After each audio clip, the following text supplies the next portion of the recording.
The text message arrived on a Tuesday morning while I was reviewing acquisition proposals for my investment firm. Olivia, sister family meeting Friday 2 p.m. Grandma's will reading. Don't make a scene. Marcus will be there. No, how are you? No, we should talk. Just commands as always. Marcus was her husband, federal judge Marcus Wellington III, a fact she'd mentioned approximately 7,000 times since their wedding 3 years ago. I typed back, I'll be there. Olivia, dress appropriately. This is a legal proceeding. I stared at my phone.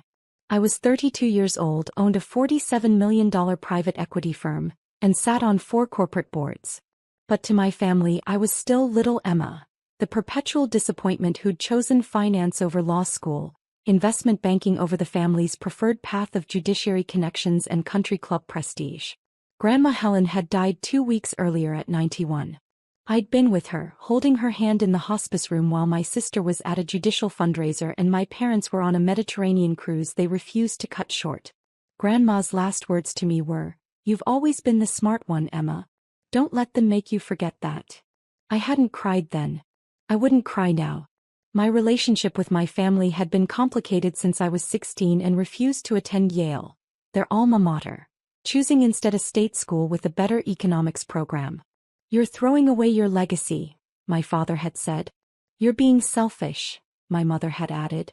Olivia, 4 years older and already engaged to a law student from a good family, had just shaken her head with pity. I graduated summa cum laude with a double major in economics and mathematics. My family attended graduation but left immediately after, missing the reception where I was awarded the Chancellor's Medal for Academic Excellence. They had a charity gala to attend. At 24 I started my investment firm with $200,000 I'd saved from brutal hours in investment banking. Anderson Capital Management began in a shared office space in downtown Seattle. By 27 we'd grown to $15 million under management. By 30 we'd broken $40 million. Now at 32 we managed $47 million in assets and had a reputation for finding undervalued companies and turning them around. I'd never told my family. They'd never asked. Every Thanksgiving, every Christmas, every obligatory family dinner the conversation was the same. Olivia would discuss Marcus's latest ruling, their vacation to Martha's Vineyard, their new lake house. My parents would beam with pride. Then they'd turn to me with barely concealed disappointment. "Still doing that finance thing?" Dad would ask. "Still unmarried?" Mom would add. "Still renting?" Olivia would smirk. I actually owned a $1.8 million penthouse condo downtown, but I'd learned years ago that correcting them was pointless. They heard what they wanted to hear. They saw what they wanted to see. Grandma Helen was different. She'd built her own commercial real estate empire in the 1960s when women couldn't even get business loans without a man's signature. She'd created a portfolio worth over $80 million through sheer determination and brilliant strategy. She never talked about it at family gatherings, she just watched, listened, and occasionally caught my eye with a knowing look. We'd started having lunch together 5 years ago. She was the only one who asked real questions about my work, who understood what it meant to build something from nothing. She was the only one who knew the truth about my success. "They underestimate you," she'd said last year over tea. "That's your greatest advantage." I'd thought about that a lot since she died. Friday arrived with Seattle's typical November rain. I dressed carefully, navy Armani suit, minimal jewelry, my hair in a professional bun. I looked exactly like what I was, a serious businesswoman, but I knew my family would see what they always saw, disappointing Emma trying too hard. The reading was scheduled for 2 p.m. at the offices of Whitmore and Associates, Grandma's longtime attorneys. The firm occupied the top 3 floors of the Columbia Tower, with panoramic views of Elliott Bay. I'd been there twice before for meetings about the trust structure Grandma and I had established together. I arrived at 1:45 p.m. The reception area was elegant.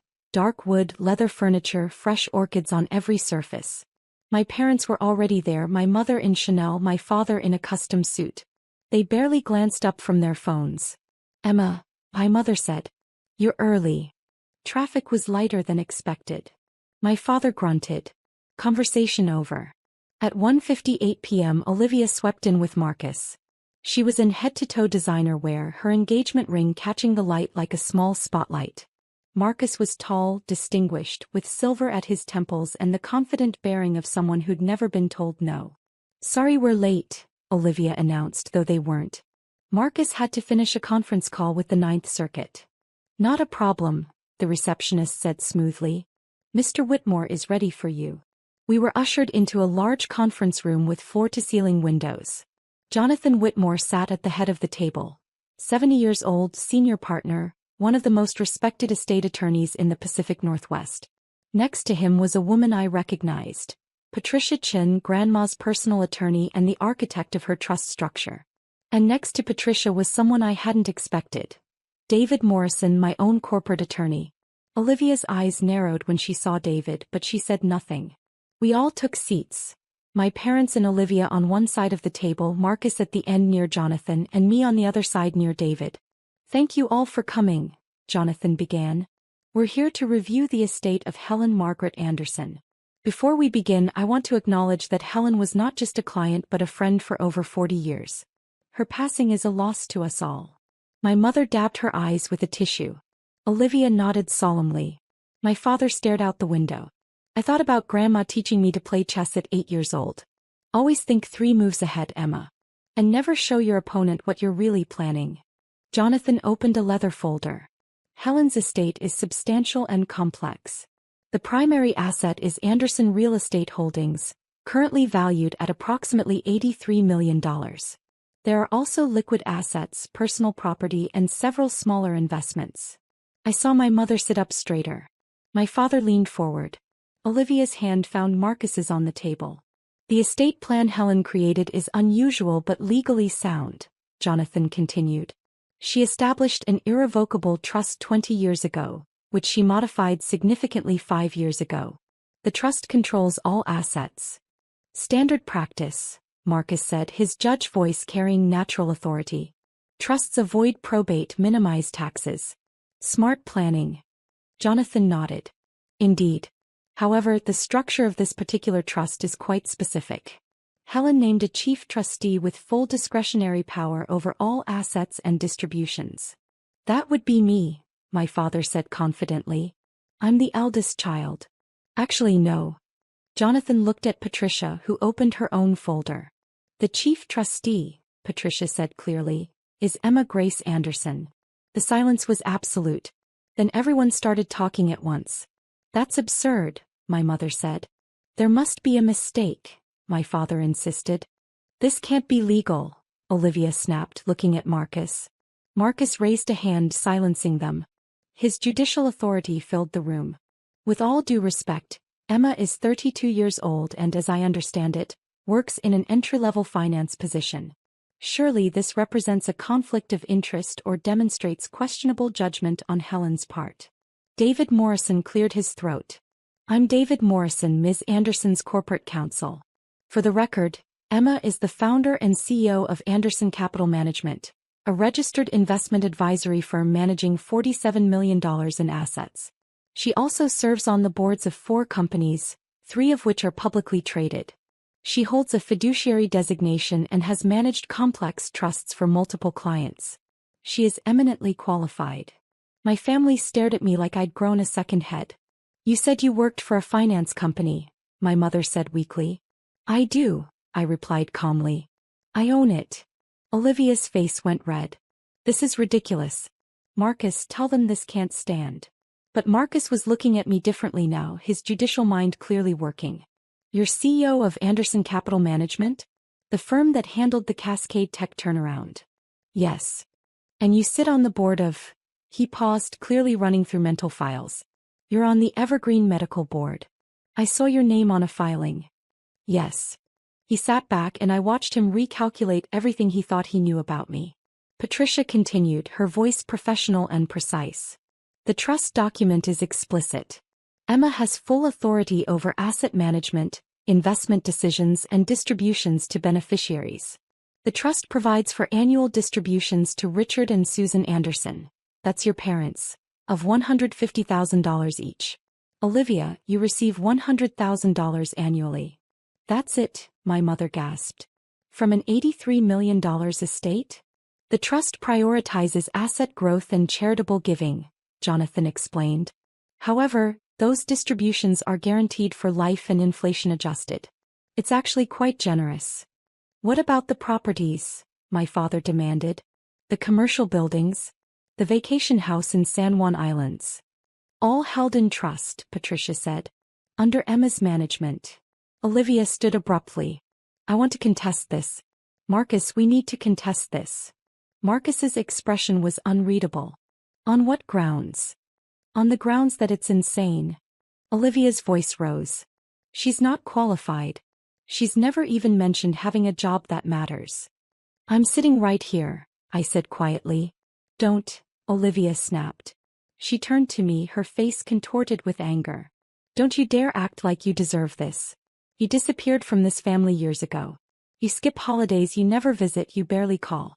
And now you just swoop in and take everything. I didn't take anything, I said, my voice steady. Grandma made these decisions. She modified the trust 5 years ago, after meeting with me extensively about financial planning. She was senile, my mother said desperately. No, Patricia said firmly. I assessed Helen's mental capacity personally, and we had 2 independent physicians evaluate her. She was completely sound. She knew exactly what she was doing. Jonathan pulled out another document. Helen also left personal letters. Emma, this one is for you. He slid an envelope across the table. My name was written on it in Grandma's distinctive handwriting. My hands shook slightly as I opened it. Dearest Emma, if you're reading this, I'm gone and your family is probably having a collective breakdown. Good. They need it. You've spent your entire adult life being underestimated by people who should have celebrated you. I watched them dismiss your achievements, belittle your choices, and treat you like a disappointing afterthought. It broke my heart every single time. I'm making you chief trustee because you're the only one with the wisdom, integrity, and skill to handle this responsibility. But more importantly, I'm doing it because I want them to finally see you. Really see you. You built an empire from nothing while they spent their inheritance and married for prestige. You stayed humble while they bragged. You kept learning while they rested on their credentials. Don't let them bully you. Don't let them make you feel guilty. You earned this through character, not by being born first or by marrying well. Also, there's something they don't know. Something I never told them. Check the trust documents for Anderson Holdings LLC, page 47. I think you'll find it interesting. I love you, sweet girl. Make me proud, which of course you already have. Grandma. I read it twice, my eyes burning. I would not cry in front of them. I would not. What does it say? My father demanded. It's personal. Let me see it. Olivia reached for the letter. I moved it out of reach. No.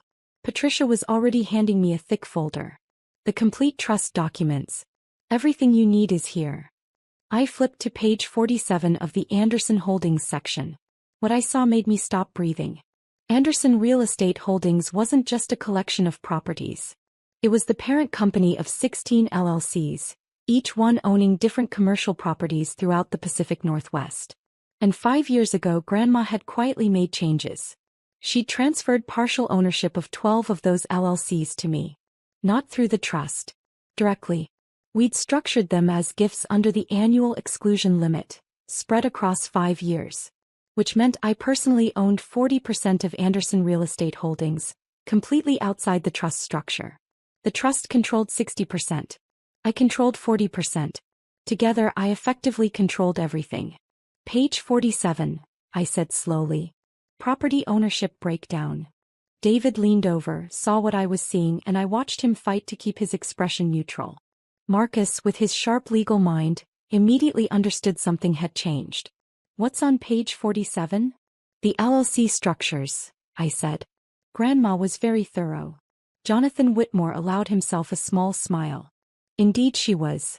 Helen restructured her holdings 5 years ago with Emma's assistance. The current arrangement is quite elegant. What does that mean? My mother asked. It means, Patricia said, that even if you contested the trust, which you won't win, Emma still controls a significant portion of the assets independently. Helen ensured that Emma's position is unassailable. The room fell silent again. Olivia sank back into her chair. I don't understand. Why would she do this? Because Emma earned it, Jonathan said simply. Helen watched Emma build her own company from nothing. She recognized talent, determination, and integrity. She chose to reward that. My father's face was red. This is a betrayal. After everything we did for her. You did nothing for her, I said, and my voice came out harder than I intended. She built her empire herself in the 1960s. She survived a husband who tried to steal her company. She outlasted competitors who tried to crush her. She didn't need your help, you needed hers. How dare you, my mother whispered. It's the truth. I looked at each of them. Grandma gave you distributions your entire lives. She paid for your education, your weddings, your house down payments. And you treated her like an obligation. When was the last time any of you visited her? Really visited, not just showing up for birthday checks. No one answered. I had lunch with her every Wednesday for 5 years, I continued. I was there when she was diagnosed with cancer. I was there through her chemotherapy. I was holding her hand when she died. Where were you? We were, my mother started. On a cruise, I finished. That you didn't cut short. Even when hospice called and said she had days left. My mother's face crumpled. My father looked away. Olivia stared at the table. Marcus cleared his throat. This is clearly an emotional situation. Perhaps we should reconvene. No, Olivia said. Her voice was different now, smaller, harder. I want to know something, Emma. Did you manipulate an elderly woman for money? The accusation hung in the air like poison. David started to respond, but I put a hand on his arm. I helped Grandma structure her estate to reflect her values. Family support but not dependence. Charitable giving. Strategic property management. Everything was her idea. I just provided the financial expertise. Convenient, Olivia sneered. And now you're rich. I was already doing fine, I said. My company generates about $2.8 million in annual revenue. I didn't need Grandma's money. Olivia laughed. A harsh, ugly sound. Oh, so now you're a millionaire? Next you'll tell us you're dating a celebrity. I'm not dating anyone. I've been too busy actually working. Doing what? My father challenged. What do you actually do at this company you supposedly run? I identify undervalued companies, usually family-owned businesses in transition. We acquire controlling interest, restructure operations, improve financial systems and grow them. Then we either hold for cash flow or sell at a profit. Last year we sold a manufacturing company for $8.3 million that we'd purchased for $2.1 million 3 years earlier. The number silenced them. Marcus was watching me with something that looked like respect. That's the Cascade Tech deal. He took a failing semiconductor company and turned it around. That was impressive work. Thank you. Why didn't you ever tell us? My mother asked, and for the first time she sounded genuinely hurt rather than angry. Would you have listened? I met her eyes. Every time I tried to talk about my work, you changed the subject. Every achievement I mentioned, you dismissed. You stopped asking about my life, so I stopped sharing it. Patricia Chin checked her watch. I have another appointment, but before I go, I want to clarify Emma's authority. As chief trustee, she controls all trust assets, makes all investment decisions and determines distribution amounts, within the parameters Helen established. She cannot be removed except for gross negligence or criminal activity, and even then, only by a unanimous vote of the 3 subordinate trustees, which are. She checked her notes, Jonathan Whitmore, myself and David Morrison. 3 people who work for Emma, Olivia said bitterly. 3 people who work for the trust, Patricia corrected. And who have fiduciary duties that supersede any personal relationships. We take those responsibilities seriously. Jonathan stood, signaling the meeting was ending. The annual distribution checks will be issued next month. Emma will schedule quarterly meetings to review trust performance. If you have questions about the trust administration, you can contact her office directly. Her office, my father repeated numbly. Anderson Capital Management. David provided. We're in the Rainier Tower, floor 32. Emma's assistant can schedule appointments. We all stood. My parents moved like sleepwalkers toward the door. Olivia hung back, Marcus beside her. This isn't over, Olivia said quietly. You can't just steal a family legacy. I didn't steal anything, I replied. I was given responsibility by someone who trusted me. That's not theft, That's succession planning.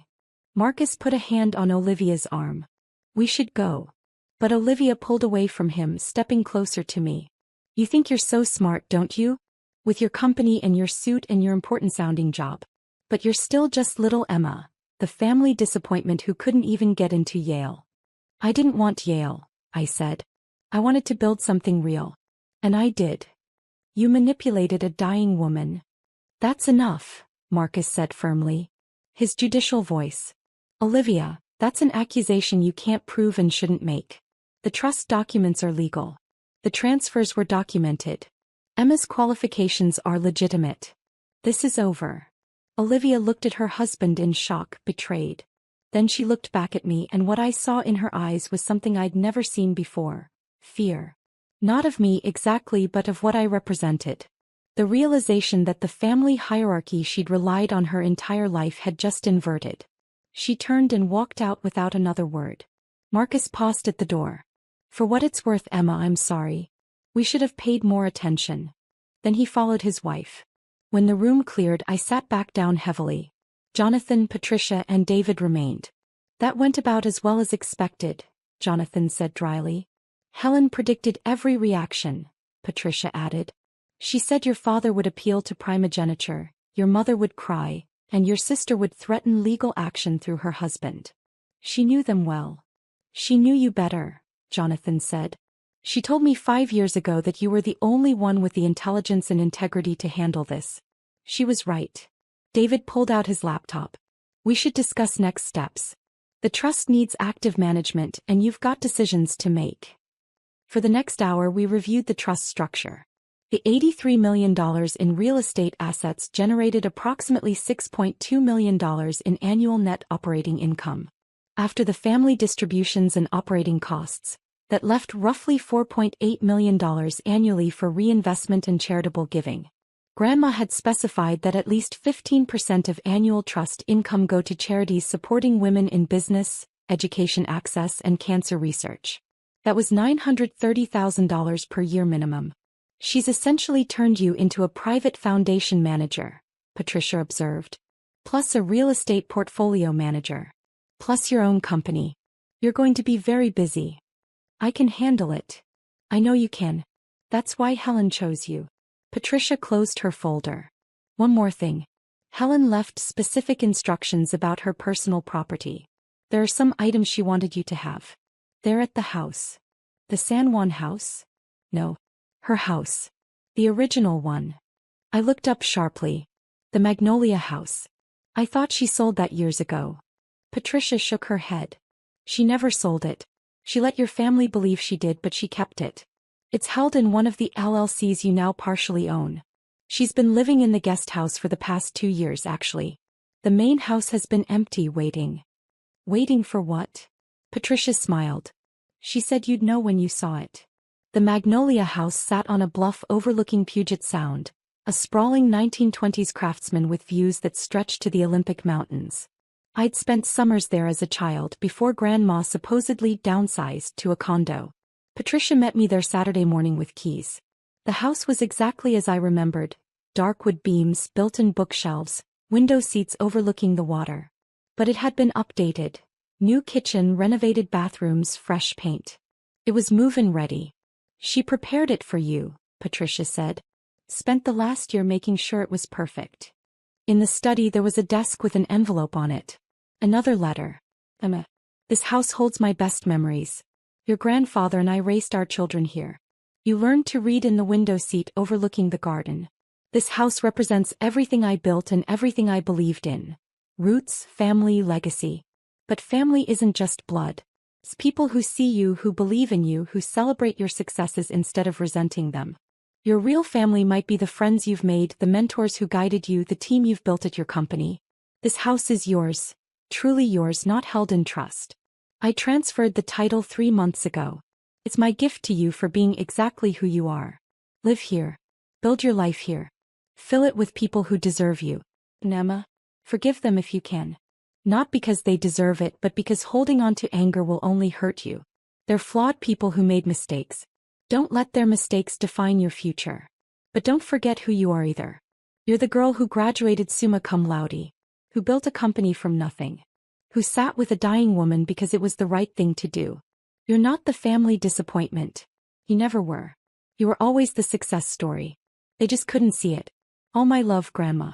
I walked through the empty rooms, imagining them filled with furniture, with life, with the future I'd been too busy to plan for. The house was worth at least $2.3 million, maybe more with the view and the location. Grandma had given me everything, not just money and property but validation, recognition, the acknowledgement I'd spent 15 years pretending I didn't need. I stood in the study looking out at the sound and finally let myself cry. Monday morning I arrived at my office to find 17 missed calls from my family. I didn't return them. Tuesday my mother showed up at my office. My assistant Rachel called to warn me. Your mother is here. Is persistent. Give me 5 minutes, then send her in. When my mother entered she looked smaller somehow. Older. She sat across from my desk, the same desk where I'd negotiated million-dollar deals, and folded her hands. I've been thinking about what you said, she began. About not visiting Grandma. About not asking about your life. I waited. You were right. We stopped paying attention. We made assumptions. She paused. I'm sorry, Emma. I'm sorry we didn't see what you'd accomplished. I'm sorry we weren't there when you needed us. It was the apology I'd wanted for years. But it came too late and felt too calculated. Thank you for saying that. Can we, she hesitated. Can we start over? Can we try to be a real family? I don't know, I said honestly. I want to believe that's possible. But it's going to take time. And it's going to require actual change, not just words. She nodded, tears in her eyes. Will you at least come to Thanksgiving? No expectations, no pressure. Just come. I thought about Grandma's letter. Forgive them if you can. I'll come, I said. But I'm bringing my team from work. They're my family too. My mother flinched but nodded. Of course. We'd love to meet them. After she left, I sat at my desk looking at the photo on my bookshelf. Grandma and me at my college graduation, both of us beaming. She'd driven 5 hours to be there when my parents left early. My phone buzzed. A text from Olivia. Marcus says I owe you an apology. He's right. I'm sorry. I was awful. I stared at the message for a long time before typing back. Accepted. But this is going to take time. Her response came immediately. I understand. 3 months later, I stood in front of the first annual Anderson Family Foundation grant ceremony. We'd awarded $930,000 to 15 organizations supporting women entrepreneurs, first-generation college students, and cancer research. My parents were in the audience. Olivia and Marcus too. They'd attended every quarterly trust meeting, asked intelligent questions, and, slowly, started treating me like the professional I was. It wasn't perfect. We weren't a Hallmark movie family. But we were trying. The Magnolia House was now fully furnished. I'd hosted Thanksgiving there, Christmas too. My team from Anderson Capital had blended with my awkward family gatherings, filling the rooms with laughter and actual conversation. David Morrison, Patricia Chin, and Jonathan Whitmore had become not just my advisors but my friends. The people Grandma knew I'd need to navigate this new reality. And every Wednesday I visited Grandma's grave with fresh flowers and told her about the week. About the trust performance, the companies we'd acquired, the grants we'd awarded. About the slow, painful, hopeful process of rebuilding family relationships. But mostly I thanked her. For seeing me when no one else did. For believing in me when I barely believed in myself. For teaching me that success isn't about proving others wrong. It's about proving yourself right. The trust is now worth $89 million and growing. Anderson Capital Management manages $63 million in assets. I sit on 6 boards and mentor 3 young women starting their own investment firms. My family collects their distributions, attends foundation events, and has stopped referring to my work as that finance thing. They call me Emma now, not little Emma. They ask real questions and listen to the answers. It's not everything I wanted. But it's more than I expected. And every time I look at the title of Chief Trustee on legal documents, or walk through the Magnolia House, or make a decision about Grandma's legacy, I hear her voice. You've always been the smart one, Emma. Don't let them make you forget that. I never will, Grandma. I never will.